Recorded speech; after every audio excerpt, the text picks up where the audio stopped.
my name's Carrie. I wanted to take a second, introduce myself. I will be going over your new CX30 with you today. I will also be your point of contact, so if you have any questions on your vehicle, please give me a call or shoot me a text and I'll be glad to help you. Hi. All right, first thing, keys. So you'll get two keys. Don't leave your keys in the vehicle because it is constantly communicating with your car battery, so it will drain your car battery faster and ultimately could come out to a dead car battery. I would just leave your spare somewhere safe because they are super expensive, so you do want to make sure you always keep both of those, but not together. So it is keyless entry. Yes, you can use on your key fob the unlock and lock button here. The exclamation mark down here is a panic button, so if you hold that, it's going to panic, give an alarm sound. So on you can walk up to the car right here. You can see it is a little sensor that will lock it. The sensor to unlock is on the inside of the handle. So just walk up, put your hand on here, and it will unlock and open it as normal. If you have your hand on both, it's going to get confused. It's not going to know what to do. So just unlock, lock. First things first is to start the car, put your foot on the brake. You're going to hit the start button right there. Next, you're going to want to get your seat in a good position where you're comfortable. It is power seat over here. It will raise, just to let you know, so you can mess with that. Over here is the lumbar support. Once your seat's in a good position, then you can also adjust your steering wheel. Underneath the steering wheel is a lever right here. Pull that down. It can go in and out, and it can go up and down.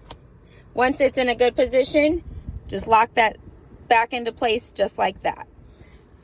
You have memory seats, so once the vehicle is on, you can set this. You're gonna hold set until you hear a beep. Then you're gonna hold 1 until you hear a beep. Alrighty, so this is your instrument cluster here. You can change that view, so if you did not want a digital speedometer, this info button here will toggle through the different options you have. Then over here, you have how many miles till empty on the vehicle, your outside temperature. This is going to be your trip, so I just cleared that. You can see that's how many miles are on the car. Everything. So this screen right here is controlled by what they call a control knob. This right here spins. You can push it side to side. Works like a joystick. This is what I refer to as like an enter button. You have shortcuts here. So home is going to take you to the home page here. If you're ever lost and not sure what screen you're on, keep clicking home. Eventually you'll get to this screen where then you'll be able to maneuver to what you're trying to get to. The shortcuts include navigation. Navigation is not built into the vehicle. However, you can attach your phone so then your phone mirrors on this screen. I'll go over that as well in just a bit. You have your music here, and then this is our back button. Music. So I'm going to go back to the home screen. If I go into entertainment, so what this wants you to do right here where it says menu with the arrow down, that's saying to get to the menu, you push this down. On source list, I say I want to go to FM radio. I click on FM radio. Now, to change to a channel, you're going to, again, hit the menu button. Now this is the menu for FM. You can go to station list. If you don't want station list, hit the back button. You can go to manual tuning. If you know what station you like, you can just then turn it to whatever station you like. If you are a radio listener, then I would suggest going through, picking which stations you like, then setting it as a favorite. So to do that, you would hold the star button down, and then it will be added to your favorites. Why you would do that is, say you have a couple different ones, to make it easier so you're not constantly going back and forth through multiple different screens. If I hit my music button and I spin this, that will take me directly to my favorite radio station, so I'm not toggling back and forth. Over here, these arrows right here will go toggle through only your favorite stations. If you wanted to go from FM to AM, you can hit source here, and it's going to change that to whatever FM or AM that you are wanting to go to. Alrighty, I'm gonna go back to my home button. So that covers your music, Bluetooth. So when you go into communication on your device here, then you're going to want to go to connect. Then you'll want to hit continue. Then you're going to want to hit pair from device. On your phone, you're going to go into your Bluetooth settings at this time, and then you'll click on available devices. Mazda will show up. You'll click Mazda, and then they'll pair together. Then your Bluetooth will automatically pair every single time you get into the vehicle wirelessly. So that way you can answer incoming calls. You can also, if you have music downloaded, all of that will be connected wirelessly. You will get a message that will ask if you want to enable emergency assistance calling. Do click yes on that. What that does is that will, if the airbags deploy, 911 will automatically be called. Controls are here. This is your volume. If you click this once, it will mute it. If you hold this down all the way, or if it gets held down automatically, everything will shut off on the screen. Just hold it back down, everything will turn back on. This is an electric parking brake. Every time you get in the vehicle, that will automatically come on. You can see it says park right there. That means your parking brake is on. It comes on automatically. If you get in the vehicle, you put your seatbelt on, you put it into gear, it will automatically release. If you need to manually release it, put your foot on the brake, and then you're gonna push this down. That releases it. To turn it back on, you could just push that up. Honestly, you probably won't ever have to mess with that as long as you wear your seatbelt, which you probably will, because safety purposes, and the car will not stop beeping if you don't have your seatbelt on. So, auto hold. What that is going to do is, if you are out driving and you're in a drive-through, and you're all the way stopped with your foot all the way down on the brake, and you turn on auto hold, it won't do it right now because you have to be drive to drive. Then you could actually take your foot off the brake and you would not go anywhere until you put your foot back on the gas. Here is if you wanted to go into sport mode, you just push that up. You can see over here it does say sport underneath the P. That means you're in sport mode. What that's going to do, it will hold you into a downshift and give you a little boost. You know, if you were merging on the highway, you could push it up into sport mode. You'll kind of hear that rev up and go into the, give you that boost there. Then to turn it back off, you just push it down. Dual air controls. So this is going to control your left side. If right now it is synced, so this will also control your right side. However, the person sitting in the passenger seat could control their own. If you want it to be cool air, even if I have it all the way down on low, and then I'm going to want the AC clicked on. Otherwise, even though if it's low, it will blow cool, a warmer air flow if you don't have AC clicked. This is actually a button. I know it does not look like a button as well as this, but it does. It controls the mode on where the air or heat will actually come out.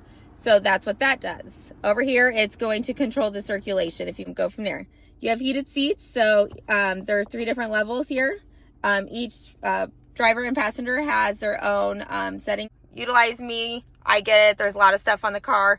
I definitely want you happy with your vehicle, so don't hesitate to do so. So, clicking this will activate your cruise. You can see right there, it puts a little symbol next to the P. That means you're ready to do your cruise control.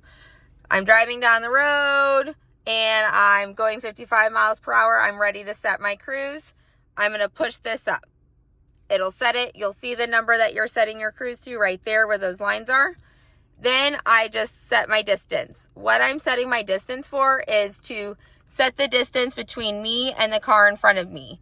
If that car in front of me slows down, I will actually slow down to keep my distance, depending on the length of distance I set. If I get in the left-hand lane, no one's in front of me, my car will automatically speed back up to that cruise control setting speed of, say, 55 miles per hour that I was going at. This would be canceled. This is if you're set at 55 and you want to raise it or lower it. That's how you would do that. Alrighty. Next thing is what rear cross traffic alert is when I'm reversing. You can see it does have a backup camera.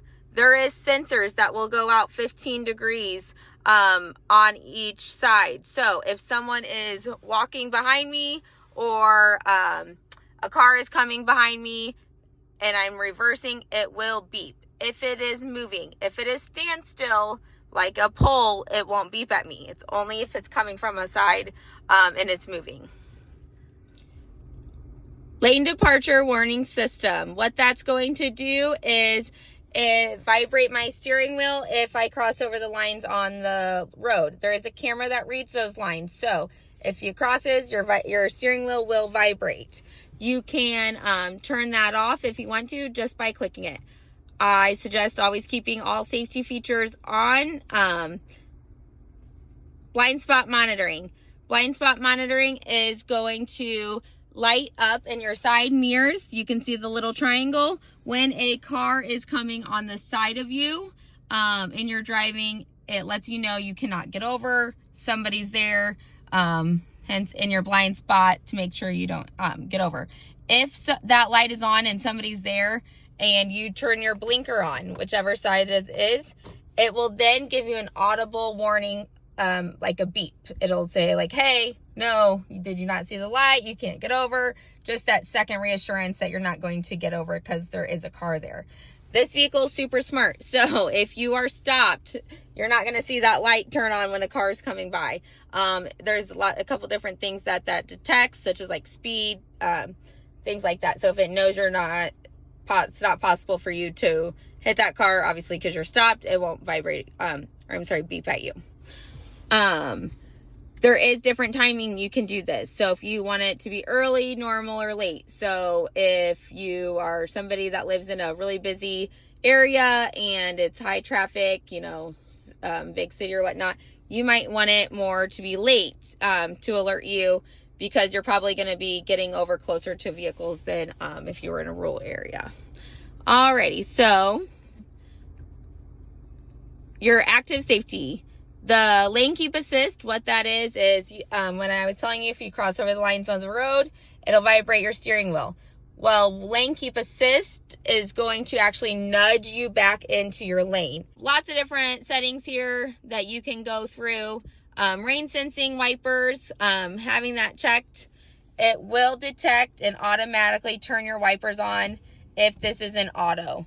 So if you're going to a car wash, push this all the way up. That way it does not rip your wipers off thinking it's raining, but really you're just trying to wash your car. And then one notch down is auto. This will still control your speed. This is the back wipers. If you push this forward, it's going to mist and clean. Same with this. If you pull this all the way up, it will clean the rear. Your gas tank is on the left side. So there is not a button or a lever that you need to push.